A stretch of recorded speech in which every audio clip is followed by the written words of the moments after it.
Buongiorno Emilio. Buen día, David.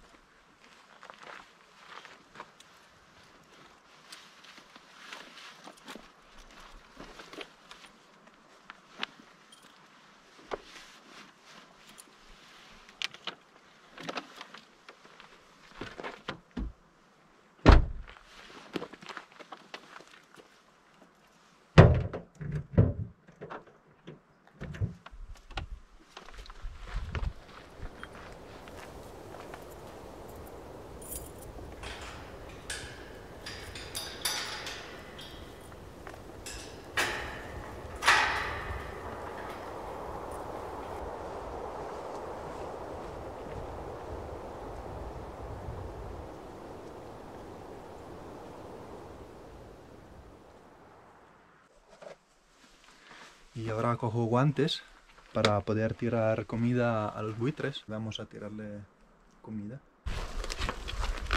Ahora vamos a tirar conejos muertos a los buitres. Y son conejos que vienen de granjas que hubieran debido deshacerse de ellos en incineradoras.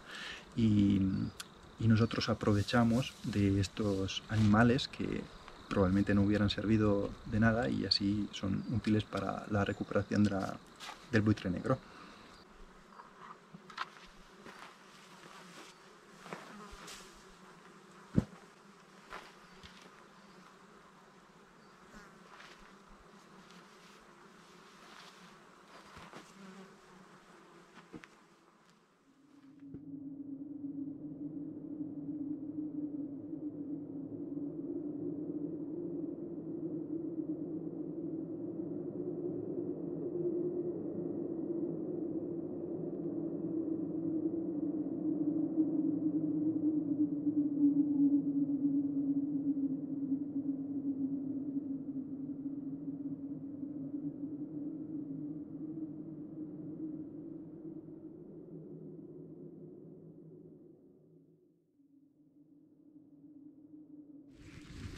El proyecto Monachus es solo uno de los muchos proyectos creados por GREFA, o Grupo de Rehabilitación de la Fauna Autóctona y su Hábitat, que es una ONG, organización no gubernamental fundada en los años 80 y desde entonces se ocupa de curar la fauna salvaje. Tiene un hospital de fauna salvaje en Majadahonda, en el norte de Madrid.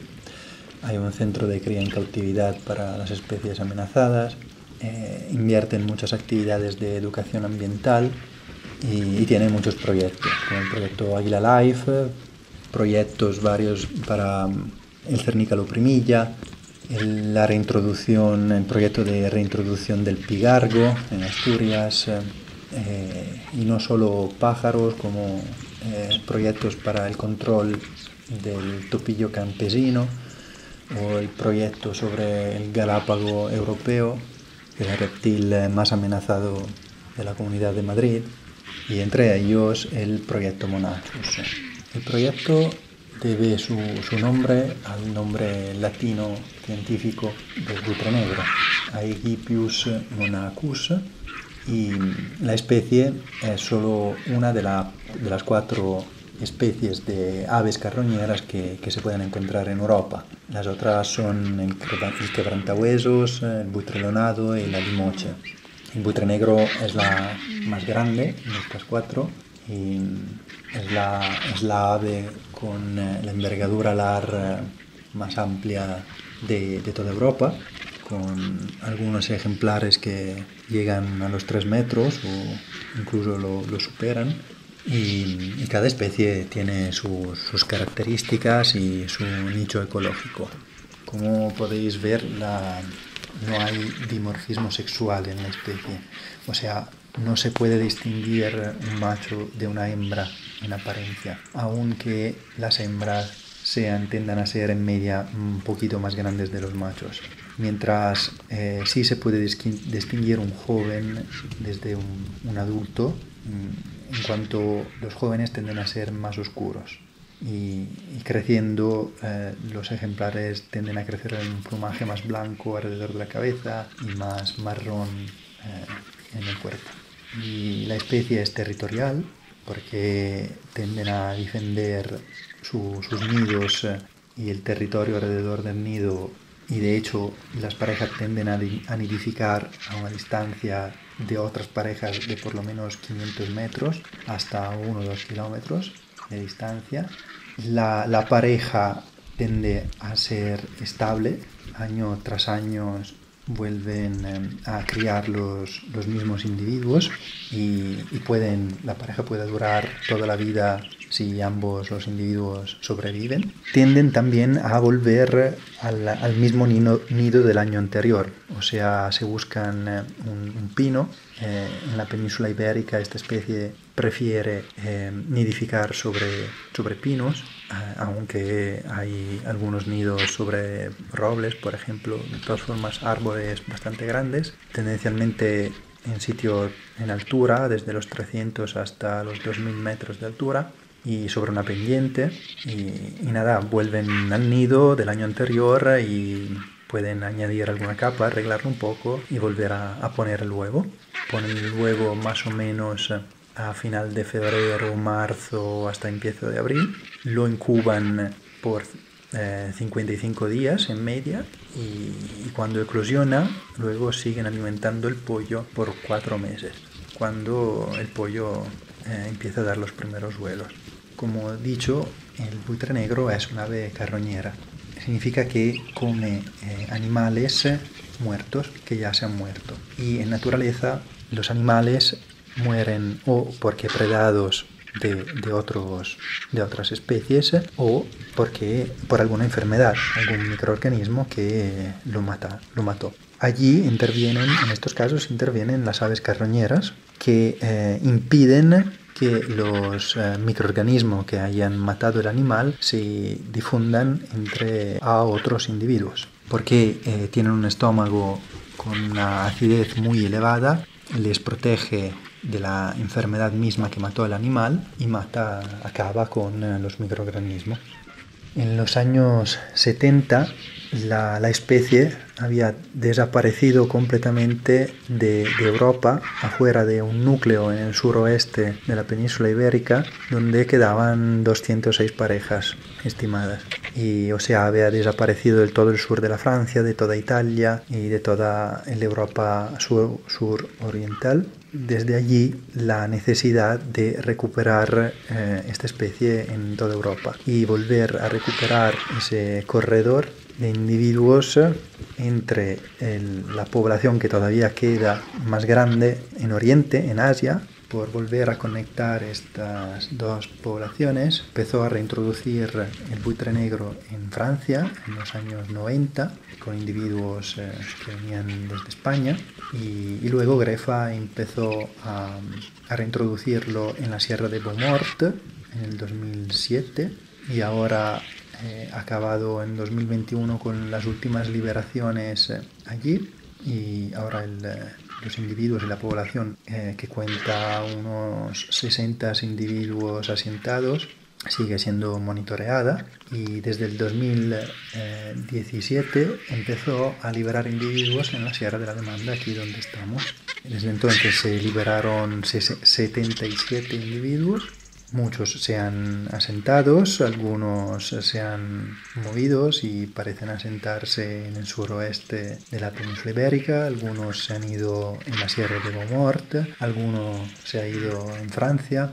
Han demostrado de poder dispersarse antes de asentarse. Cuando son jóvenes, los primeros 2 años se pueden dispersar y explorar antes de decidir dónde asentarse, y se han dispersado hasta Mauritania y toda el África occidental. Una hembra ha ido hasta Noruega, otro macho hasta las Alpes italianas. Ahora tenemos una hembra que viajó 2 veces en las Alpes y luego pasó las Alpes y llegó hasta Alemania, y ahora está en Francia, y parece que le guste el sitio de reintroducción en Francia, en el sur de la Francia. Esta es la jaula de aclimatación, una jaula donde juntamos todos los buitres que llegan desde los centros de recuperaciones de faunas salvajes en toda España y les dejamos aquí varios meses para que puedan acostumbrarse al entorno y familiarizar con el clima y lo que pueden ver cada día desde la jaula y poder considerar una vez liberados este ambiente, esta zona como familiar y facilitar así la fijación de los individuos a esta área. Hemos experimentado, Grefa experimentó en sus años de experiencia que esta metodología llamada de aclimatación es la más efectiva al fin de una fijación de los individuos a una determinada área. Y lo que hacemos en la jaula es aportar comida una vez a la semana y agua, obviamente, y luego controlar los individuos para que podemos, de manera de acertarnos, que puedan volar bien. Controlamos que puedan volar en los percheros que son más altos, y si pueden llegar a estos soportes, significa que pueden volar bien.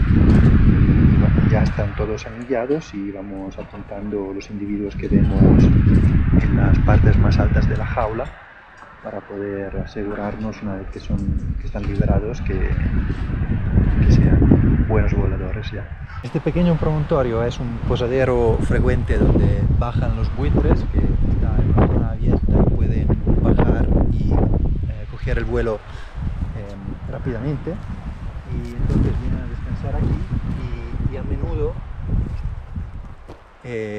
cuando tienen partes en el estómago no digeridas, como el pelo, o a veces cachitos de plástico o huesos, supongo a veces, regurgitan. Y entonces si os encontráis masas de pelos de ese tipo, son egagrópilas de buitre.